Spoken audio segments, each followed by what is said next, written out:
In today's other news, Russian-American Ksenia Catalina is flying back to the United States tonight after 14 months in Russian captivity. She was released as part of a prisoner swap, the second since President Trump returned to the White House. Here's Nick Schifrin. A smiling Ksenia Catalina today on her way back home after being released from Russian custody in video filmed by Russia's spy agency. She was arrested last February and sentenced to 12 years in a maximum security prison colony for committing treason. The U.S. called that absolutely ludicrous. Her crime? A donation of $51.80 to a U.S.-based humanitarian group that helps Ukrainians affected by the war. Catalina was a former ballerina and lived in Los Angeles for more than a decade. Her boyfriend, Chris Van Heerden, told us last February how much she was missed. She's kind, loving, funny, loved by all her friends. Everyone that meets her wants more of Ksenia. She is funny as hell. She has so much life in her. Catalina was part of a swap engineered by CIA Director John Ratcliffe for Arthur Petrov, who flew back to Russia today. He was arrested for smuggling military-grade electronics to Russia in violation of U.S. sanctions. Today, President Trump said he hoped the swap could turn into more diplomatic momentum. We spoke to President Putin about it, and they made a deal. They released the young ballerina, and she is now out, and that was good, so we appreciate that. We hope that we're going to be able to make a deal relatively soon with Russia and Ukraine to stop the fighting. But so far, Russia has refused President Trump's request for a full 30-day ceasefire. That, despite a previous prisoner swap, U.S. teacher Mark Fogel exchanged for a Russian cybercriminal. As for Catalina, she will reunite with her boyfriend tonight, and they will head straight to a rehabilitation facility for recently released detainees. For the PBS NewsHour, I'm Nick Schifrin. Also today, a helicopter crashed into New York's Hudson River just off Manhattan. All 6 people who were on board, including a family of Spanish tourists, were killed. 3 were children.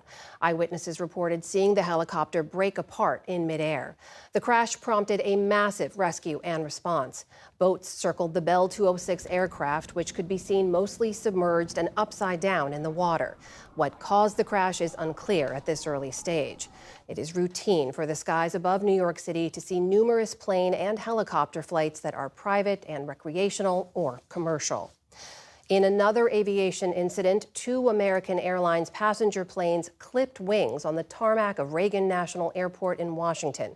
One of the planes had several members of Congress on board. No injuries were reported on either jet. Air traffic control operations at Reagan have come under intense scrutiny since the fatal collision in January between an American Airlines flight and an Army helicopter that killed 67 people. Well over 200 people are confirmed dead from a nightclub roof collapse in the Dominican capital of Santo Domingo. Today, some rescue efforts gave way to recovery operations as hope fades for finding survivors. Across town, mourners wept for Ruby Perez, the merengue icon who was performing on Tuesday night when the ceiling caved in. For other restless families, no word yet on their missing relatives. We learned that there are 2 relatives of ours. Their vehicle was here. There are videos of them dancing here, and that's how we found out. So far, they have not given us any clues. We have gone to the hospitals, we have searched, we have been attentive when they take the bodies out, and nothing. Officials said 189 people have been rescued alive from the rubble. The government says it'll launch an investigation into what caused the collapse when recovery operations finish. The Trump administration announced a lofty goal today. Health and Human Services Secretary Robert F. Kennedy Jr. said that his agencies will identify the cause of autism by September of this year.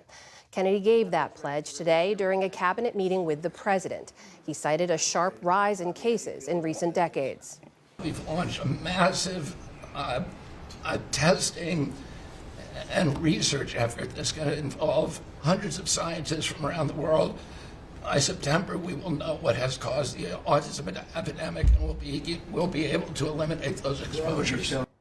Kennedy's efforts will build upon decades of research into whether genetic or environmental factors might contribute to autism. He's frequently linked autism with vaccines, which has been debunked by the scientific community.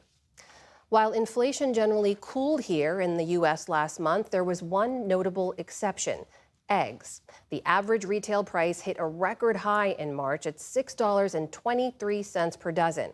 That came as a bit of a surprise to some industry experts because wholesale costs had decreased significantly and egg farms suffered no new bird flu outbreaks. Experts say shelf prices may drop when demand falls after Easter. And two of the world's biggest names in fashion are set to unite. Prada has struck a nearly $1.4 billion deal to buy Versace from U.S. luxury group Capri Holdings, bringing the brand back to Italian ownership. The high fashion icons are known for contrasting styles. Prada won't be involved in the creative side of Versace, and the executive said there aren't plans for changes at CEO. Versace had taken financial losses over the last few quarters, while Prada has defied a luxury market downturn with sustained growth. The deal is expected to close later this year. Still to come on the News Hour, why President Trump is directing the Justice Department to investigate two members of his last administration. The debate over daylight saving time reaches Capitol Hill. And musician Nile Rodgers reflects on the origins of his career and artistry. This is the PBS NewsHour from the David M. Rubenstein Studio at WETA in Washington, and in the West from the Walter Cronkite School of Journalism at Arizona State University.